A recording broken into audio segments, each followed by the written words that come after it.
আশা করি নভেম্বরের মধ্যেই তিনি ফিরবেন। ডুয়েট প্রার্থী হিসেবে বিএনপি চেয়ারপারসন বেগম খালেদা জিয়া আসলে আগামী নির্বাচনে অংশ নেবেন কিনা বা কোন আসন থেকে অংশ নেবেন, এবং ভাইস চেয়ারম্যান তারেক রহমান আসলে কোন কোন আসন থেকে অংশ নেবেন? আমরা আশা করছি দেশনেত্রী বেগম খালেদা জিয়া শারীরিক অবস্থা বিবেচনায় তিনি নিজে সিদ্ধান্ত নেবেন নির্বাচন করবেন কিনা। আমরা তো চাই তিনি নির্বাচনে অংশগ্রহণ করুন। আর দলের মাননীয় ভারপ্রাপ্ত চেয়ারম্যান তো অবশ্যই নির্বাচন করবেন, তিনি তো সেটা সাক্ষাৎকারে বলেই দিয়েছেন। কোন কোন আসন থেকে? আসন পরে নির্ধারিত হবে, বাংলাদেশের যে কোনো আসন থেকে তিনি নির্বাচন করতে পারেন।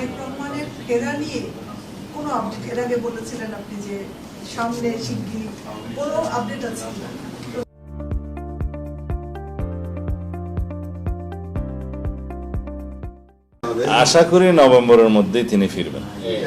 আশা করি কেউ দাঁড়াবে না, আমরা সমঝোতার ভিত্তিতেই আলাপ আলোচনার মধ্য দিয়ে সিঙ্গেল প্রার্থী নির্ধারণ করতে পারবো।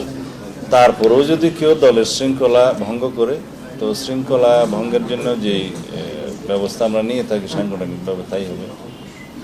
বিএনপি যেহেতু প্রার্থী চূড়ান্ত করছে, সেক্ষেত্রে তো ইশতেহার নিয়েও নিশ্চয়ই কাজ করছে। ইশতেহারে 31 দফার বাইরে ইশতেহারের কাজ খুব দ্রুত গতিতে চালাচ্ছি আমরা, সেটা সেক্টর ওয়াইজ আমাদের ইশতেহার প্রণয়নের কাজ চলছে এবং সমস্ত সেক্টরগুলোকে নিয়ে আমরা কম্পাইল করে জাতীয় স্থায়ী কমিটিতে আলোচনা করে সেটা অনুমোদন করব খুব শিগগির। সেটা এখন প্রকাশিত হবে না, কারণ দলের নির্বাচন ইশতেহারও অনেকটা গোপনীয় জিনিস।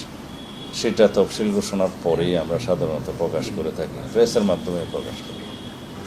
নির্বাচনে এবার অনেক তরুণ প্রার্থী কাজ করছে, মানে যারা এর আগে নির্বাচন করে নাই, আমরা মাঠে দেখছি যে প্রস্তুতি নিচ্ছে, এবং সাবেক ছাত্র নেতাদের অনেকে আমরা দেখছি যে মাঠে আছে। তো দলে কি এবার এটা গুরুত্ব পাবে তরুণ প্রার্থী প্লাস ছাত্র নেতাদের?